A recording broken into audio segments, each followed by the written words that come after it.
মানুষের মধ্যে না সাইকোলজিক্যালি একটা বিষয় এসে গেছে যে আরে আগেকার দিনের গানগুলো হেভি ছিল, এখন আর ওরকম গান হয় না। একটা সময় তো আর কত রাত একা থাকবো গান গেয়েছে। এখন যদি কেউ বলে ও টুনির মা তোমার টুনি কথা শোনে না, এটা খুব খারাপ গান, মানা যাবে নাকি সে কথা? তুমি মাঝখানে বেশ কয়েকটা লাইভে বলছিলে যে অরিজিৎ সিংকে আমি ভগবানের মতো পুজো করি। এই অরিজিৎ সিং সাদের লাইটই গিয়েছে, ওই যে নাইটি কি একটা অভিশপ্ত নাইটি সিনেমায় সাদের নাইটি না সাদের লাইটি কি একটা গান হয়েছিল, সেই গানটা গিয়েছে। তোমার কি কোথাও মনে হয় যে তুমি ওভার এক্সপ্রেসিভ? শিল্পীর পার্সোনাল লাইফটি আমার মনে হয় ঘাটাঘাটি করা উচিত নয়। অনেকেই হয়তো অনেক শিল্পীরাই আমাকে পছন্দ করেন না। রূপমদাকে খুব কাছ থেকে দেখেছো, একটু মানুষটার সম্পর্কে জীবনে কোথাও পুরনো দিকে ফিরে যে কোনো রিগ্রেট আছে যেগুলো না করলেই ভালো হতো? হ্যাঁ আছে।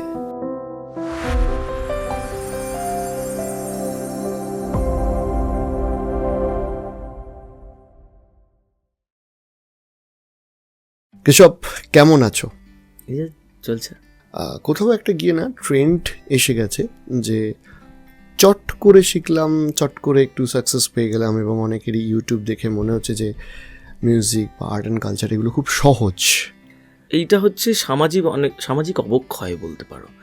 অনেক ক্ষেত্রেই আমরা দেখেছি, মানে অনেক নৃত্যশিল্পী ছিলেন যারা সঙ্গীত শিল্পী এখন, কারণ ডান্স করে তাদের প্রফেশন হচ্ছে না, তারা দুম করে সিঙ্গার হয়ে গেছেন। কেউ দুম করে কোনো মঞ্চে শিল্পী মিস করেছেন, তো একজন ডান্সারকে বলা হয়েছে তুমি গান গাও, তো সেই গান হয়তো তিনি ভালো গাইলেন বা অডিয়েন্স নিলেন, তো তারপর দিন থেকে সে গায়ক হয়ে গেল। কারণ ডান্স করতে জানলে হয়তো 1,000 টাকা রোজগার, গান গাইতে জানলে ওটা 5,000 টাকা রোজগার। এখন এই রোজগারের তাগিদে গিয়ে মানুষের কাছে এই শিল্পটাকে যে পণ্য হিসেবে বিক্রি করা হয়েছে, তবে এতে কিছু করার নেই। মানে এটা যদি আমরা বলি যে এটা খুব ভুল করেছে, তো এই ভুলটা শোধরানোর তো কেউ নেই। মানুষ তো এই ভুলটাতেই চলে আসছে এবং আগামীতেও এভাবেই চলবে, এটা শোধরানোর কেউ নেই, কারণ মানুষ তো তাদের গ্রহণ করেছে। এবার মানুষ যাদের গ্রহণ করেছে, অডিয়েন্স যাদেরকে নিয়েছে, তাদের উপর বলার স্পর্ধা তো আমাদের নেই, কারণ আমরাও তো সেই অডিয়েন্সকে নিয়েই চলতে হয় আমাদেরকে। ইউটিউব থেকে তোমার গান পপুলার হয়েছে, তুমি কি ডেফিনেটলি তার আগেও মিউজিশিয়ান হবেই তো ভেবেছিলে? দ্যাটস ওয়াই তুমি মিউজিকটাই করতাম। মানে আমি যখন পড়াশোনা করে আমার যখন মাস্টার্স কমপ্লিট হলো, আমার একটা চাকরির বিষয় হয়েছিল, তো আমি সেটা নিইনি, আমার বাড়ির এগেনস্টে চলে গেছিলাম। মানে তখন বাড়ির লোকজনের বক্তব্য কী করে খাবি, তখন কিছুই রোজগার করি না। তখন একটা অনুষ্ঠান করলে বড় জোর 5,000 টাকা 6,000 টাকা গান গিয়ে পাই, তাও গাড়ি নিয়ে যেতাম, গিয়ে এই টাকাটা রোজগার করি, আর সাথে কিছু লোকজনের স্টুডিওতে কাজ করতাম। তো সেইগুলো করে তো মাস গেলে বিরাট কিছু যে অ্যামাউন্ট হচ্ছে এমন নয়। সেটা সত্যি আমাকে সেই মুহূর্তে অনেকটা ভাবিয়েছিল যে আমি কী করব। তো বাড়ির লোকজন তখন একটু চাপ নিয়েছিল যে ও কী করবে ভবিষ্যতে যদি এখন চাকরিটা না নেয়। তো আমি সেটা নিইনি।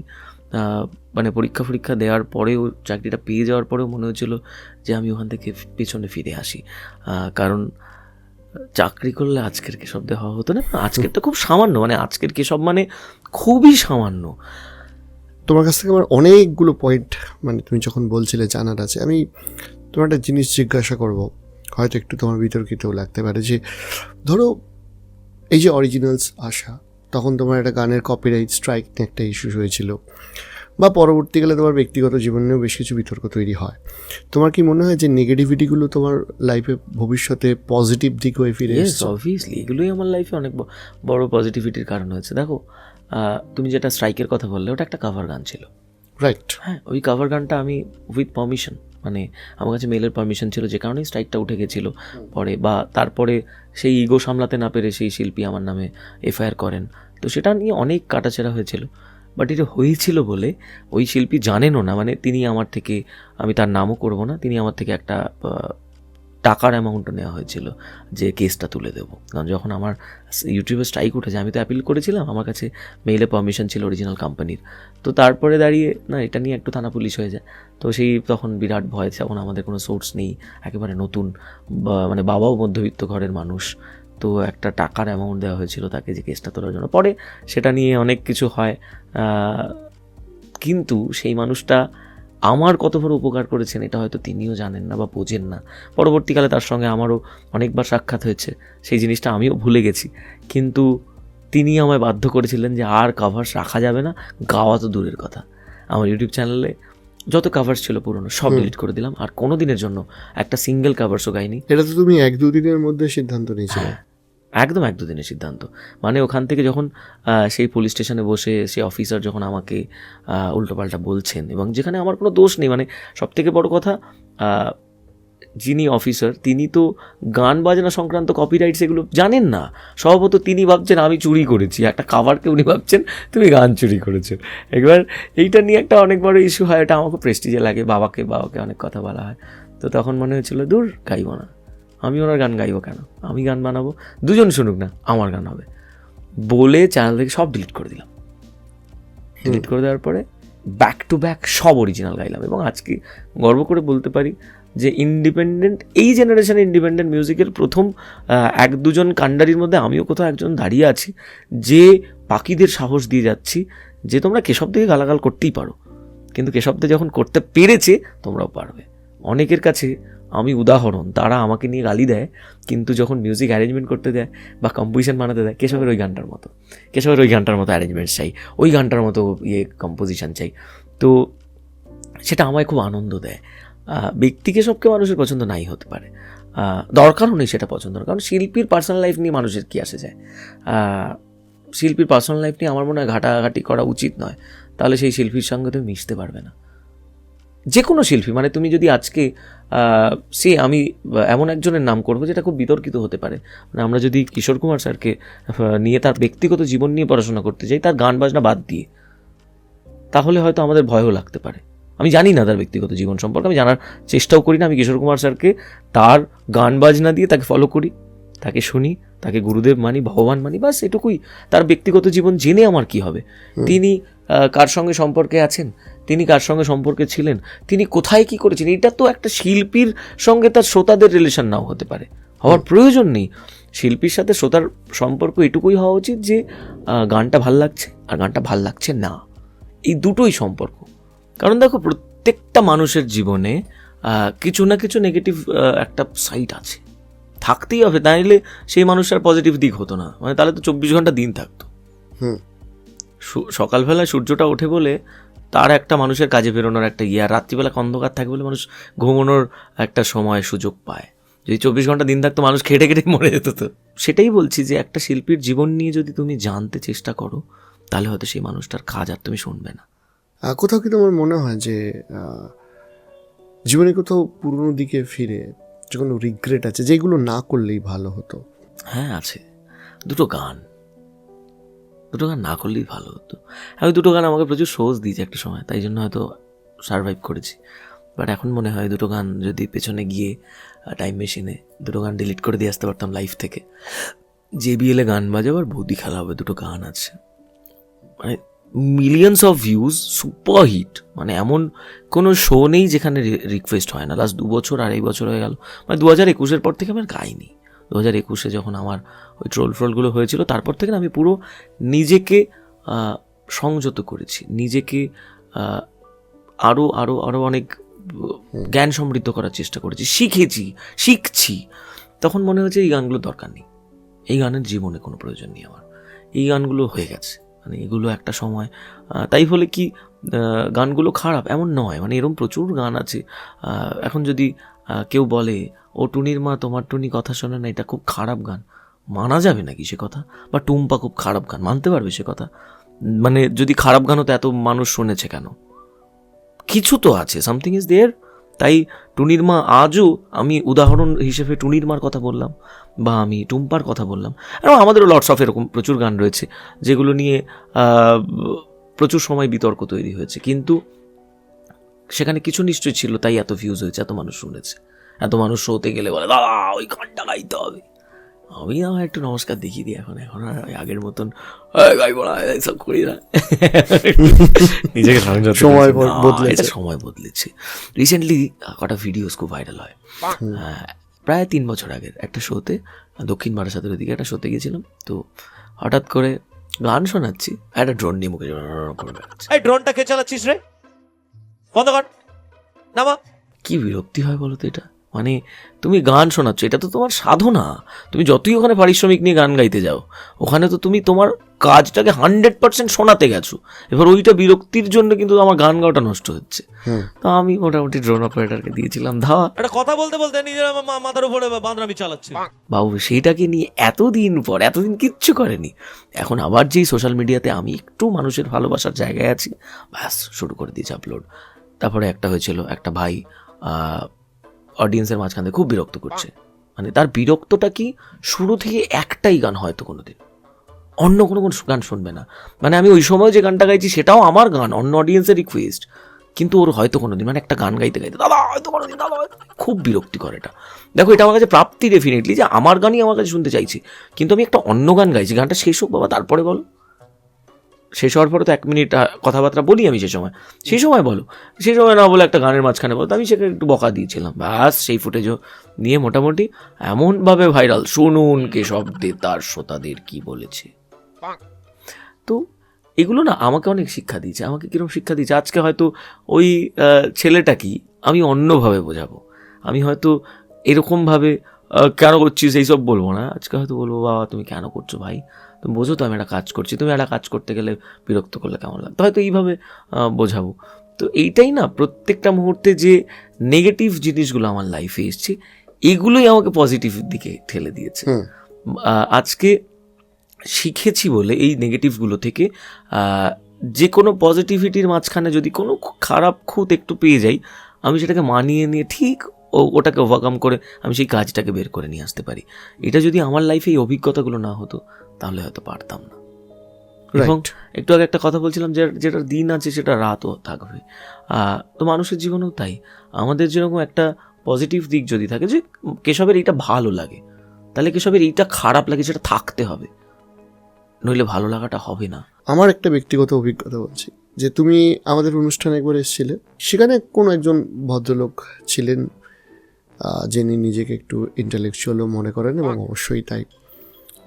তিনি তোমার একটা কিবোর্ডের একটা ভিডিও ভাইরাল হয়েছিল, একটু হয়তো তুমি বলতে পারবে যে তুমি ওভাবে কেন কিবোর্ড বাজাচ্ছিলে। যাই হোক, তিনি আমাকে হঠাৎ করে, আফটার কনভোকেশন, কাকুর শরীর খারাপ ছিল, তিনি হঠাৎ করে আমাকে একটা ইনবক্স করলেন যে দেখো পাগলটার কাণ্ড দেখো।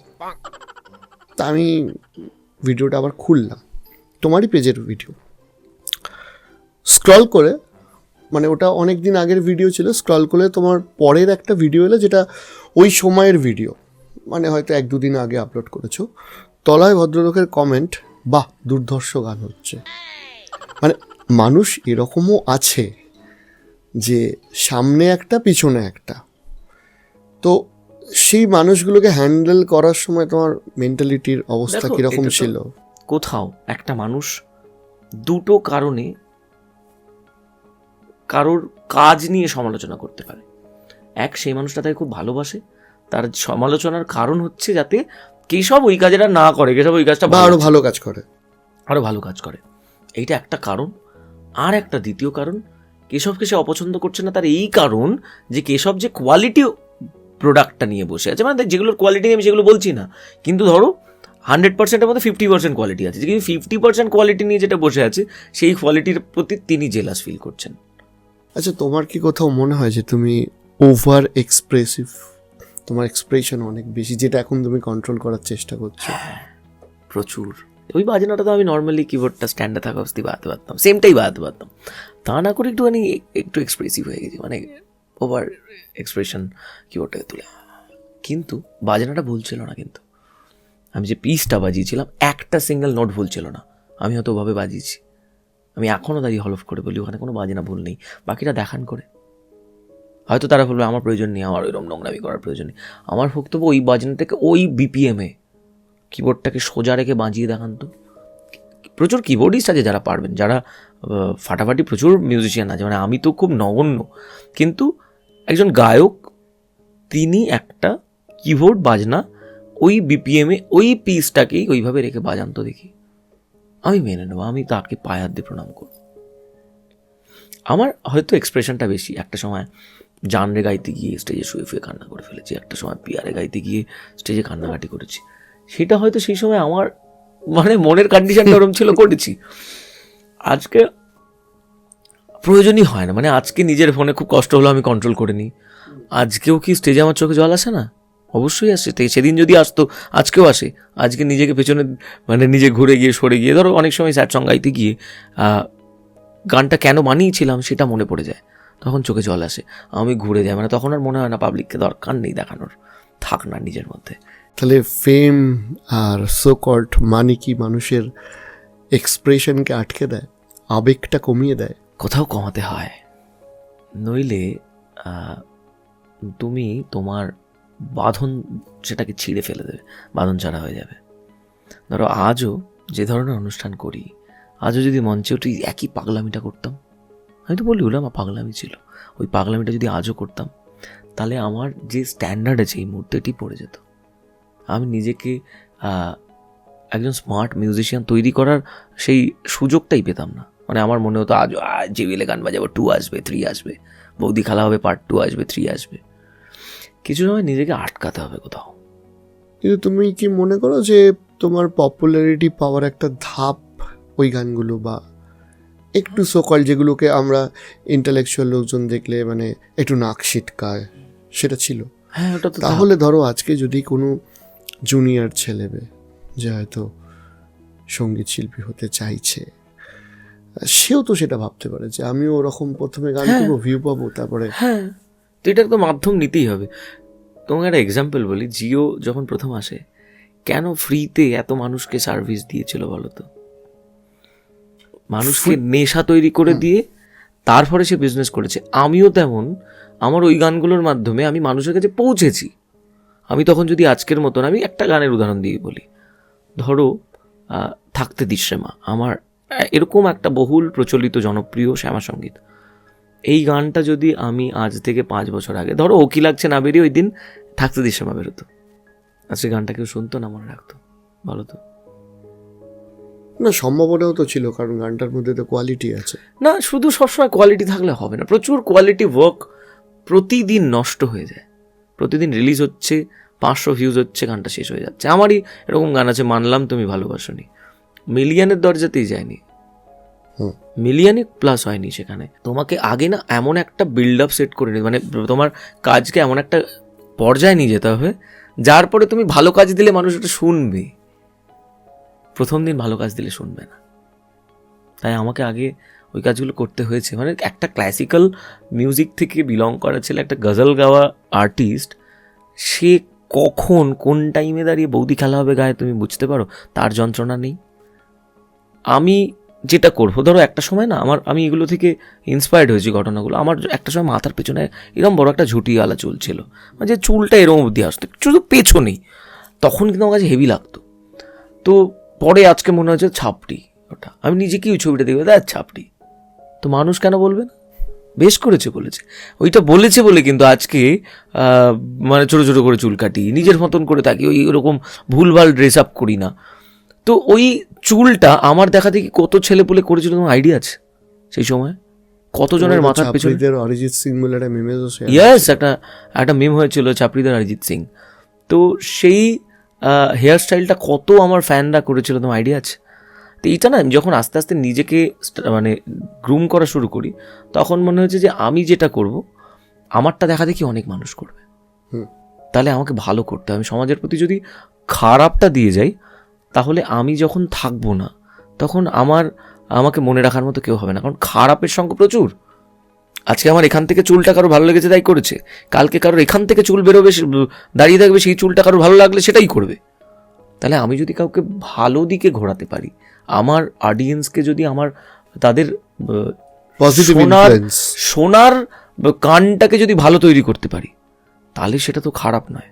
তো তাই আমার মনে হয়েছে আমি নিজের ইমেজটাকে শুধু ক্লিয়ার নয়, আমি আমার সাথে আমার চারপাশে যারা আমাকে ঘিরে রেখেছে, আমার শ্রোতারা, আমি তাদেরকেও আরও ভালো করার চেষ্টা করছি, তাদেরকেও কোথাও ভালো কিছু করার চিন্তা ভাবনা দিচ্ছি।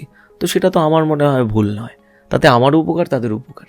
আর রিসেন্টলি একটি প্রতিবাদ মিছিলে রূপম দার সাথে হাঁটছিলে, রূপম দাকে খুব কাছ থেকে দেখেছো, একটু মানুষটার সম্পর্কে দারুণ মানুষ, কয়েকজন মানুষ যাদের সান্নিধ্য পাওয়াটা আমার কাছে স্বপ্নের মতো, যাদেরকে দেখে দেখে না, মানে রূপমদাকে দেখে মঞ্চে কীভাবে শ্রোতাদের ইয়ে করতে হয়, ওই যে কন্ট্রোলিং পাওয়ারটা, এইটা আমি রূপমদাকে দেখে প্রচুর ইন্সপায়ার্ড হয়েছি। তার লেখা, তার দর্শন। আমি নচিদাকে দেখে বিভিন্ন ক্ষেত্রে তার কথা বলার ধরন, তার গানের কনসেপ্ট, তার শিক্ষা, মানে নচিদার যে নচিদাকে সবাই আমরা চিনি সেটা নয় অ্যাকচুয়ালি, যেটা নচিকেতার যে শিক্ষাটা, আমি ওই শিক্ষাটাকে প্রচণ্ড সম্মান করেছি সব সময়। আমি আইডিকে প্রচুর মানি, মানে আইডি এমন একটা মানুষ যে মানুষটা ইন্দ্রদীপ দাশগুপ্ত, সবাইকে হ্যাঁ সবার জন্য, আমি সবার জন্য, হ্যাঁ, যেমন এই লোকটা সান্নিধ্য পাওয়াটা বিরাট ভাগ্যের ব্যাপার। তো আমার কাছে এই মানুষগুলো না এমন এমন জায়গায় রয়েছে যে আমি একটা সময় কখনো মনে হচ্ছে তাদের শো দেখতে যাবো বা তার সঙ্গে গিয়ে দেখা করব, কখনো তার বাড়িতে যাব, গিয়ে দাঁড়িয়ে থাকবো। তো আজকেই সান্নিধ্যগুলো পাওয়ার পর নিজেকে খুব আশীর্বাদ ধন্য মনে হয়। দেখো, এনারা যেভাবে মিউজিকটাকে দেখেছেন, শিখেছেন, তার 0.1%ও আমরা পারিনি, বা আমরা হয়তো অতটাও জানি না মিউজিকটাকে। মানুষ হয়তো রূপমদার রক মিউজিকটাকে দেখেছে, কিন্তু রূপমদা কতটা ক্লাসিক্যাল মিউজিকে জ্ঞান সমৃদ্ধ এটা প্রচুর মানুষ জানেন না হয়তো। বা নচিদাকে লোকের জীবনমুখী গায়ক হিসেবে দেখেছে। নচিদা কী লেভেলের গজলটা গাইতে পারে এটা হয়তো অনেকে জানেন না। আমি আইডির কথা একটু আগে বলছিলাম। আইডি স্যারকে মানে আমরা যেভাবে দেখেছি, যে সময় থেকে আইডি স্যারের বাংলা গান, তখন মনে হচ্ছে আরে বাংলায় এআর রহমান মিউজিক করছে নাকি। তখন তো এত বোধ ছিল না। তখন হিন্দিতে কয়েকজনের নাম জানি, বাংলায় নাম জানি জিৎ গাঙ্গুলি, এইগুলো সবে এসছে।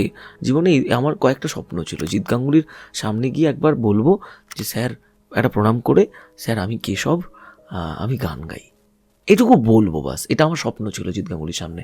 বা আইডির কাছেও সেম আমার স্বপ্ন ছিল। তো যেদিন প্রথম জিদ্দার সঙ্গে দেখা হয়, আমি দরজাটা খুলে ঢুকছি, জিদ্দা ইন্টারভিউ দিচ্ছিলেন কোনো একটা নিউজ মিডিয়াকে। দরজার দিকে, মানে যেটা হয় ধরো, সেই একটা দরজা খুলে ঢুকতে গেলে চোখটা যাবেই, জিদ্দার চোখ গেছে, আরে কি সব আয়, এটা না নিতে পারিনি আমি। তারপর আইডির কথা যেমন বলছিলাম, এই মানুষটা এমন একটা মানুষ না যে মিউজিকটাকে যেভাবে জানে, এটা বহু লোক জানেন না। মানে এই মানুষটার একটা বক্তব্য যে আমার গান মাইকে বাজছে, আর আমি একটা হাফ প্যান্ট আর একটা স্যান্ডো গেঞ্জি গায়ে দিয়ে মোড়ের মাথায় দাঁড়িয়ে আছি, মানুষ আমার গানে আনন্দ করছে, কিন্তু মানুষ আমাকে চেনে না। আমি এই আনন্দটা করতেই পছন্দ করি, যে আমার সৃষ্টিতে মানুষ আনন্দ করছে, আমাকে চেনার দরকার নেই। আমার লাইফে এই মানুষগুলো না অনেক ইন্সপায়ার্ড করে আমায়। আজকে অনেকেই ভাবেন যে সিনিয়র আর্টিস্টদের সঙ্গে সম্পর্ক তৈরি করে কী লাভ আছে, আমরা তো আমাদের মতো। আরে না বাবা, এই মানুষগুলো যা দেখেছে না, আমরা কিচ্ছু দেখিনি। এই মানুষগুলো যে স্ট্রাগলটা দেখেছে, আমরা কিচ্ছু দেখিনি। তো সেইখানে দাঁড়িয়ে মনে হয় যে শিখি, প্রতি মুহূর্তে এই মানুষগুলো থেকে শিখি। রূপমদার থেকে প্রচুর শিখেছি, নচিদা থেকে শিখেছি, আইডির কথা বললাম, তাকে দেখে প্রতি মুহূর্তে শিখি। এগুলোই আমার কাছে মানে তারা একটা লেসন আমাদের কাছে। মিউজিক্যাল জার্নিতে, লাইফে ইন্সপিরেশন তুমি কাকে হিসেবে মানো? যখন গজল গাইতাম তখন মনে হচ্ছে যে তখন আমার কাছে ইন্সপিরেশন নচিদা ছিল। আমি খোলাখুলি বলছি, কারণ নচিদার গজলের দিকটা বা ক্লাসিক্যাল মিউজিকের দিকটা যদি তুমি দেখো, বুঝতে পারবে কতখানি স্ট্রং জায়গাটা। তো আমার তখন একটা স্বপ্ন ছিল যে আমি গজল গাইবো, আমি এই ধরনের জীবনমুখী গান তৈরি করব, মানুষের জীবন নিয়ে গান গাইব।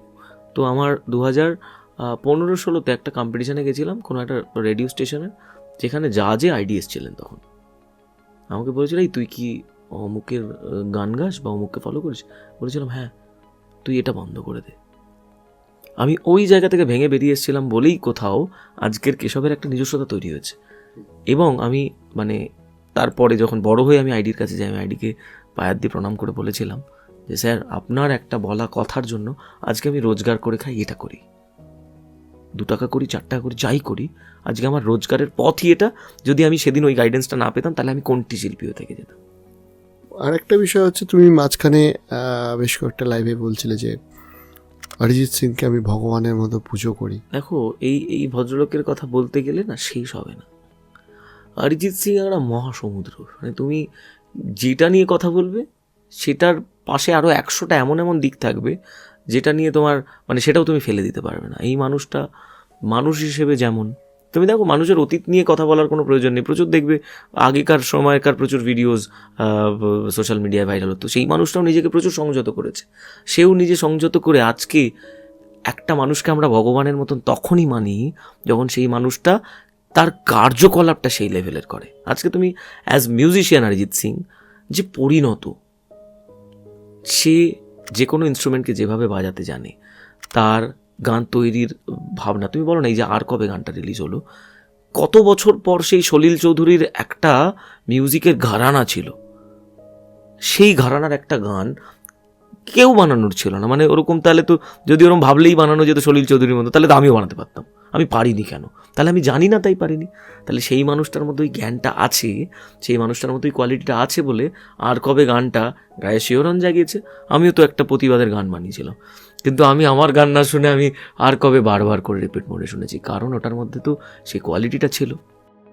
কদিন আগে একটি এক্স হ্যান্ডেলে একটি লাইভ করেছিলেন, তুমি দেখেছো যে জলের গ্লাসটায় জল খাচ্ছেন, সেটা এত বড় একটা জলের গ্লাস, মানে আমাদের দাদু ঠাকুমাদের আমলের জলের গ্লাস, মানে তার কাছে লাইফস্টাইলটা পুরো সে নিজস্ব একটা, মানে তাকে যে একটা লাইভে বসছি বলে একটা হেভি গ্লাস, সে কি পারে না? সে অরিজিৎ সিং, সে একটা ব্র্যান্ড, মানে সে চাইলে পৃথিবীর সব থেকে দামি জলের গ্লাসটায় জল খেতে পারে, পৃথিবীর সব থেকে ভালো জলের গ্লাসটা জল খেতে পারে। সে সেই পুরোনো সময় আমরা ছোটবেলায় যে বড় জলের গ্লাস দেখেছি, তাতে তিনি গপ গপ গপ গপ করে জল খাচ্ছেন।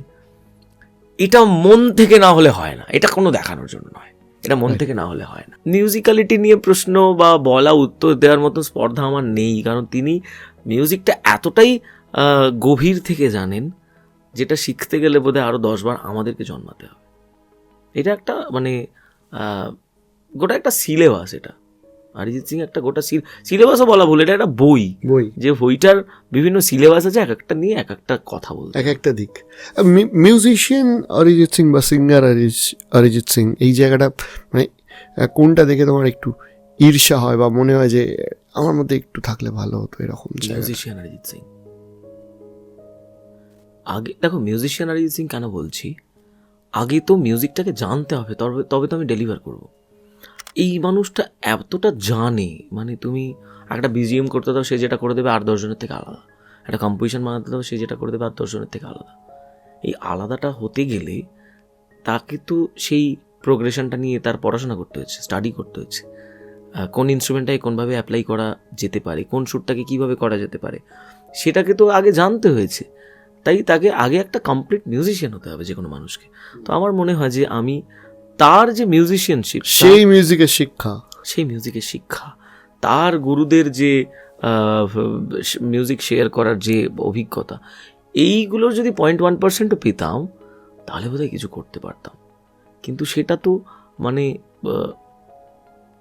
হয়তো 10টা যুগে একটা অরিজিৎ সিং আসবে। দেখো মডার্ন, এখন হয়তো মডার্ন মিউজিক আমরা হয়তো গানকে ওইভাবে জাজ করি, আগেকার দিনের গান ভালো ছিল, এখনকার দিনের গান ভালো না, এই হিসেবে মানুষ জাজ করে। আমি এটাতে আসতাম, বাট গান তো গানই হয়, ভালো মন্দ হয় না। আমি তখন বলেছিলাম টুনির মাটাও তো গান। এই অরিজিৎ সিং সাদের লাইটই গিয়েছে, ওই যে নাইটি কি একটা অভিশপ্ত নাইটি সিনেমায় সাদের নাইটি না সাদের লাইটি কি একটা গান হয়েছিল, সেই গানটা গিয়েছে।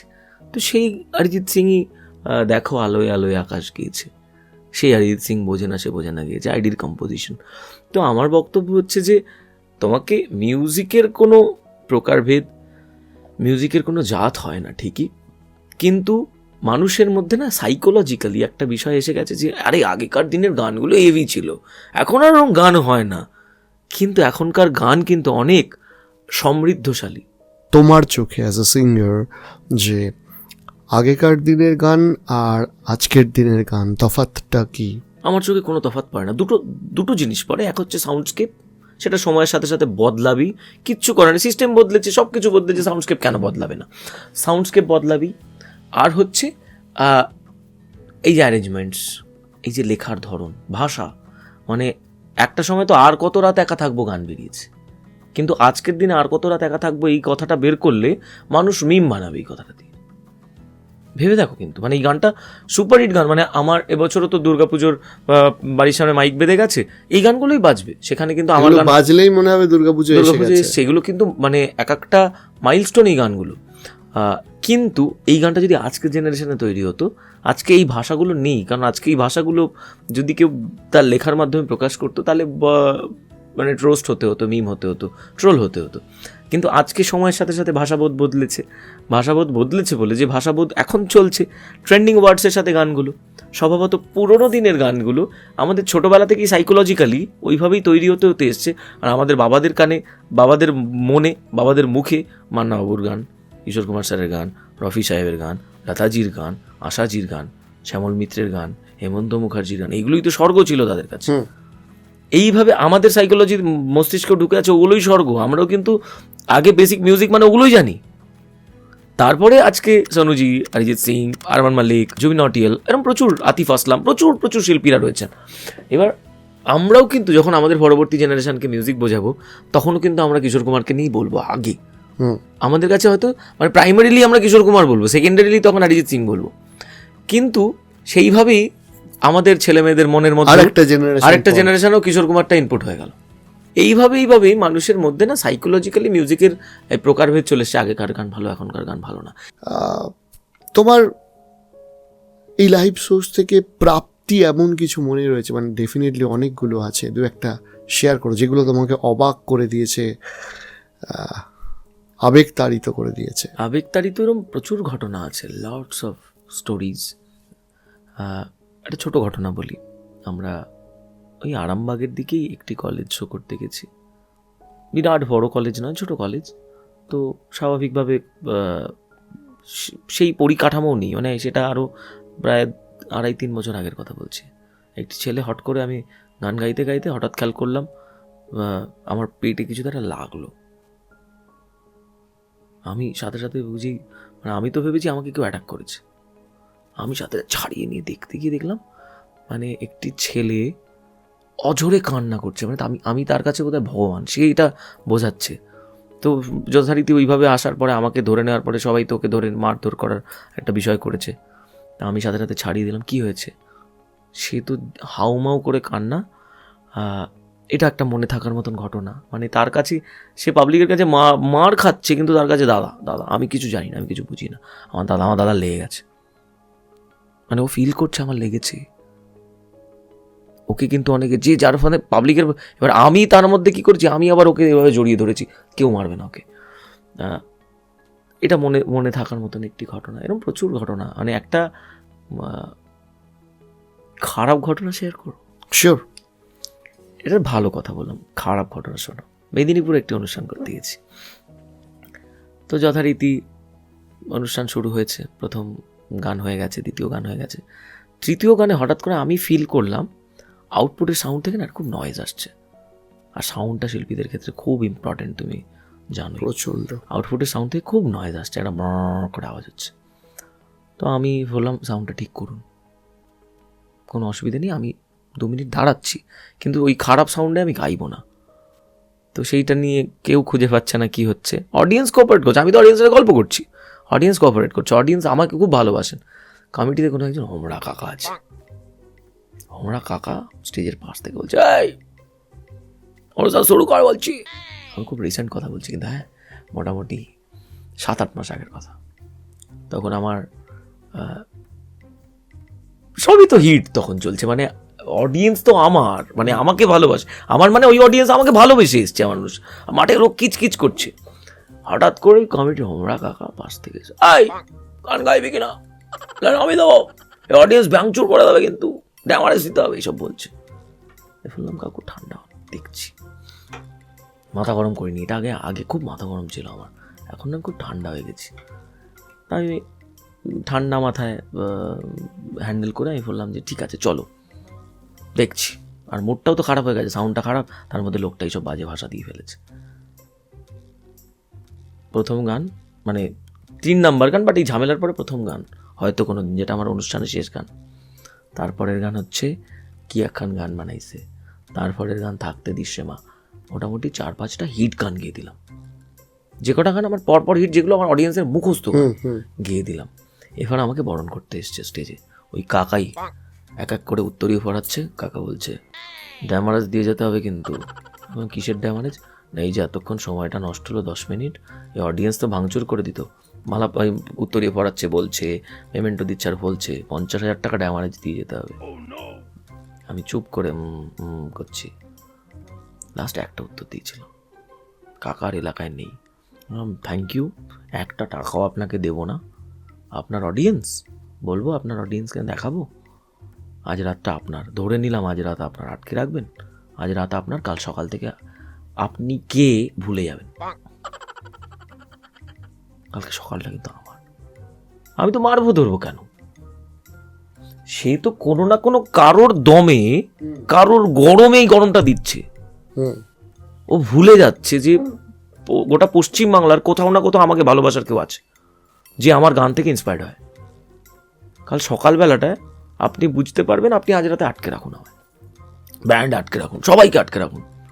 অত্যাচার তো করতে পারবেন না, কারণ আপনি ভালো করেই আইনটা সম্পর্কে জানেন। আপনি আজ রাতটা আপনার, কাল সকালটা আমার। তারপরে 2 ঘন্টা গান গাইলাম, অডিয়েন্স তো আমাকে ভালোবেসে আছে। কাকার নেই ওই 2 ঘন্টা স্টেজের পাশে, সাউন্ডটাও ঠিক হয়ে গেল। তারপরে কমিটি বলছি, আউটপুট সাউন্ডের লোক বলছে গত বছরও সেম কেস ঘটিয়েছে, গত বছরও আমাদেরই বন্ধু সুলভ অন্য একজন শিল্পী ছিলেন, তার সাথেও সেম কেস করে ড্যামারেজ নিয়েছে। এটা নাকি তার রীতি, আমার দিন পারেনি। ত্রিপুরাতে অনুষ্ঠান করতে গেছি, ওয়েস্ট বেঙ্গলে এটা হওয়াটা খুব স্বাভাবিক, আমাকে ভালোবাসার মানুষ, কারণ ওয়েস্ট বেঙ্গলে আমি আমি এটা নিয়েও আসতাম যে ত্রিপুরায় তুমি গেছিলে, দেখেছিলাম ত্রিপুরা মানে আমি ত্রিপুরার রেসপন্সটা কিরকম ছিল, মানে তুমি ভাবলে অবাক হবে সেখানকার অনুষ্ঠানের ভাইবটা। আমি যখন যাই এয়ারপোর্টে, শয়ে মানুষ আসেন এয়ারপোর্টে আমাকে দেখা করতে। প্রোগ্রাম যেখানে যাই, মানে তুমি মাঠের শেষ মাথা দেখতে পাবে না, এত ক্রাউড। ত্রিপুরাতে মানুষ হাতে আমার গানের নাম লিখে রাখে, প্রচুর আছে এরকম। আমি সেরকম প্রচুর ভিডিওজ আমি সোশ্যাল মিডিয়ায় পোস্ট করেছি। একটা লাইন খুব ফেমাস, তার নাম ছাড়া আর অন্য গান গাইব না কেডি। এই লাইনটা দিয়ে ত্রিপুরায় যে কত মানুষের হাতে ট্যাটু আছে, আমি সত্যি কৃতজ্ঞ ওখানকার মানুষের কাছে। আমি একটা শোতে গেছি ত্রিপুরাতে, অনুষ্ঠানে গান গাইছি, হট করে খেয়াল করলাম ট্রাসের উপরে কি একটা ঝুলে প্রোগ্রাম দেখছে, মানে ওপরটা একদম ওপরে জয়েন্টে বসে, ওখানে বসে গান শুনছে। আমি বললাম, এই কে রে বাবা, নাম, পড়ে যাবি তো। এবার কমিটির সাথে দেখতে পেয়েছে, ওকে নামানোর পরিকল্পনা করেছে, ট্রাসের মাঝ বরাবর ওখান থেকে লাফ মেরেছে, পড়ে মাথা ফেটে গেছে জানো। ও যাবে না ওখান থেকে, ও গান শুনবে ওখানে, ওখান থেকে যাবে না সেই মুহূর্তে। এবার একটু বোধহয় ড্রিঙ্ক ফিঙ্ক করা ছিল, তবুও যাই হোক, সে ড্রিঙ্ক করা থাক, যাই করা হোক, সে তো আমার গানকে কোথাও কানেক্ট করেছে, আমায় কোথাও ভালোবেসেছে। এটা আমার কাছে বিরাট পাওনা। ওখানকার সিএম যখন মঞ্চে দাঁড়িয়ে বলছেন যে কেশব আমাদের মায়ের গানটি বিনা পারিশ্রমিকে, কোনো রকম পারিশ্রমিক না নিয়ে তিনি করলেন, এটা আমাদের কাছে অনেক বড় পাওনা, এটা আমার কাছে অনেক বড় পাওনা। সুযোগ পাওয়াটাই বড় কথা। ত্রিপুরা সুন্দরী মা, সতীপীঠের এক পীঠ, সেই মায়ের অফিসিয়াল গান, যেটা নিয়ে আগে কোনোদিন গান হয়নি, সরকারিভাবে একটা গান তৈরি হলো, সেই গানটা গাইলাম, গাওয়ার সুযোগ পেলাম আমি। এটা কত বড় পাওনা বলো তো।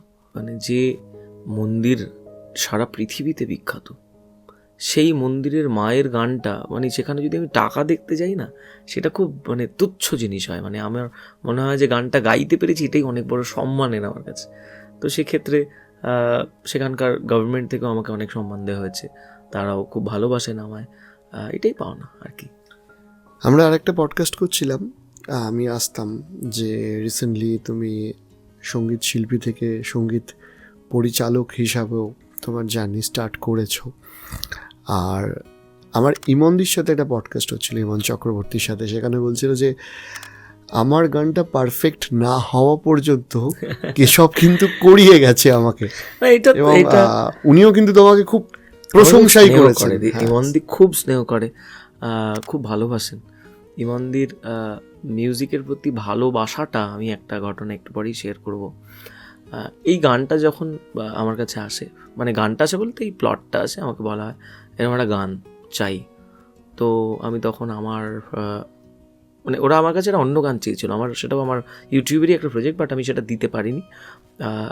তো তারপরে আমাকে বলা হয় তাহলে একটা গান পেলাম তোর চ্যানেলে, তুই কি ওটা দিবি? নুসরাত দি বলে। তাই বললাম ঠিক আছে, আমি দেখছি ওটা। নুসরত জাহান তো তোকে ভাইরাল বয় ভাইরাল কেশব, ভাইরাল ভাইরাল, হ্যাঁ ভাইরাল কেশব বলে। তো বলছে তাহলে একটা গান চাইবো, দিবি? আমি বললাম বলো কোনটা? বলছে তোর ওই বন্ধু আমার রসিয়াটা আছে না, ওটা দিবি? আমি বললাম হ্যাঁ দেবো, ওটা কোনো অসুবিধা নেই, কারণ ওটা কম্পোজিশন তো আমার। আর যেটা হুক লাইন আছে, ওই হুক লাইনটা যার, তিনি আমায় খুব স্নেহ করেন, তাকে বললে খুব আনন্দ করে দিয়ে দেবে, ওটা তোমাদের রাইটস দিয়ে দেবে, কোনো অসুবিধা নেই। তো সেটা তারপরে হয়। তবে বিভিন্ন সময় শিল্পী কে গাইবে এটা হচ্ছিল। তো প্রথমে দেখো, প্রত্যেকটা মিউজিক ডিরেক্টরেরই একটা মানে, আমি তো ওই অর্থে ডিরেক্টর হতে আসিনি, আমি নিজের গান নিজে বানাই, সেই একটা অভিজ্ঞতা আছে, অডিয়েন্সের পালসটা বুঝতে পারি, সেই একটা অভিজ্ঞতা আছে, বাস আর কিছু নেই। তো যখন ছবির জন্য এলো, তখন আমাকে বললো দেখ বম্বেতে কে হয়। তো আমি বম্বের শিল্পীদের করতে গিয়ে যে বাজেট বললো, আমি নুসরাত দিকে বললাম দিদি এই বাজেট বলছে, তো ওদের সেটা বাজেট এক্সিস্ট করেনি। আমি বললাম তাহলে একটা শিল্পী বলবো। হ্যাঁ, বলছে কে বল।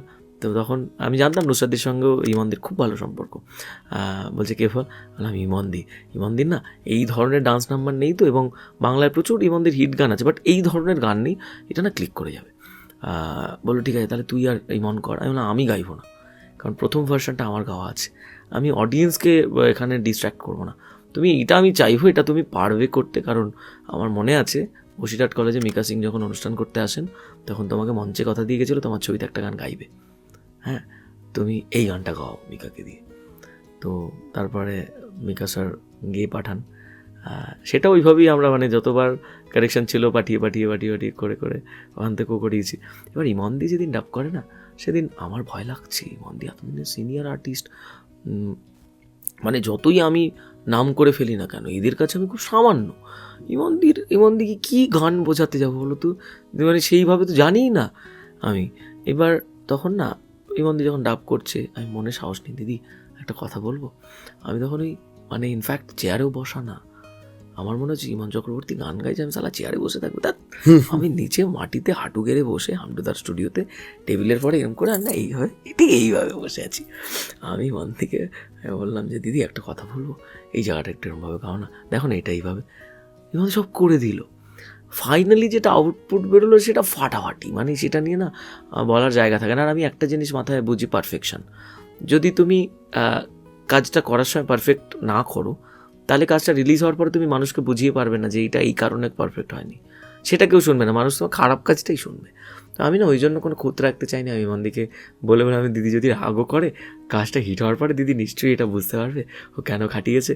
তো এটা আমি ইমনদিকে দিয়ে গাইয়েছি, এবং ইমনদি এত ভালো একজন মানুষ, এবং এটা আমি দেখেছি যত বড় মানুষ হয় না, তত মানুষের ভেতরের অস্তিত্ববোধটা তত ভালো হয়, এবং অন্যের প্রতি বিহেভিয়ারটাও তত ভালো হয়।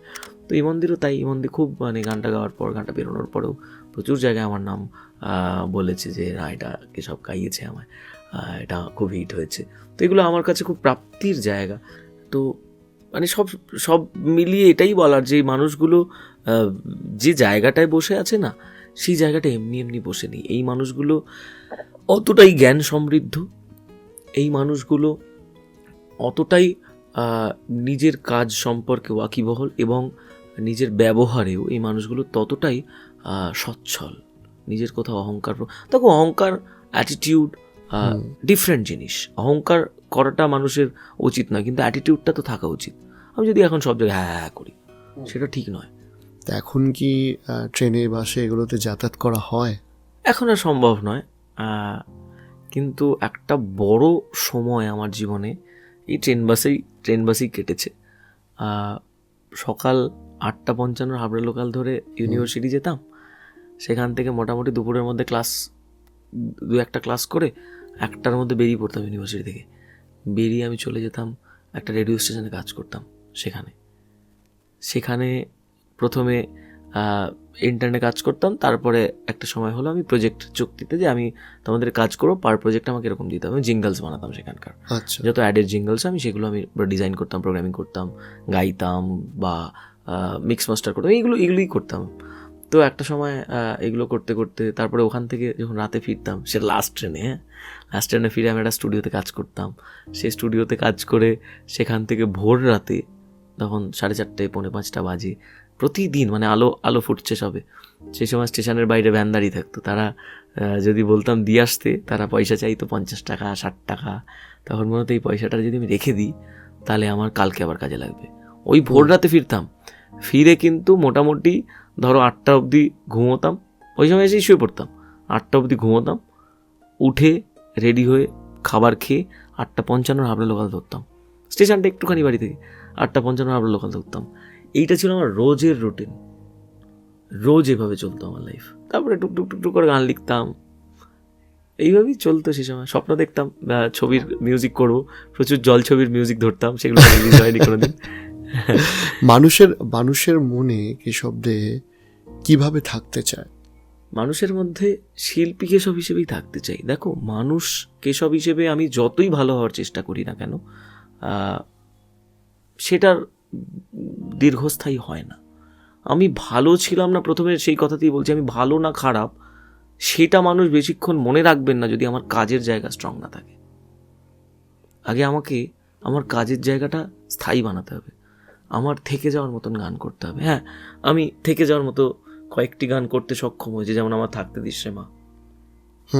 এই গানটা আজ থেকে 100 বছর পর থাকবে আমার বিশ্বাস, কারণ ডিভোশনাল শ্যামা সঙ্গীত আজ থেকে 100 বছর পর আমার কিছু গান হয়তো সেই সময়ের মানুষ শুনবে, বা আমার সেই সময় কিছু ফ্যান ফলোয়ার্সও তাদের ছেলে মেয়েদের শুনিয়ে যাবে যে শোন আমাদের অমুকের গান, আমাদের বাবাদের সময় ছিল কি সব, এরকম হবে হয়তো। স্বপ্ন দেখি, স্বপ্ন দেখতে কে না চায়, সেটাই তো আমাদের জীবনের মানে আমাদের জীবনকে তাড়িয়ে নিয়ে বেড়ায়। স্বপ্নটা দেখি বলে তো ওই স্বপ্নটা ছোঁয়ার লক্ষ্যে ছুটে বেড়াতে পারি। আর যদি স্বপ্ন না দেখতাম, যদি ভাবতাম ঠিক আছে যেমন চলছে চলো কি, এটা আর দৌড়টা বেশি দূর হতো না আসলে।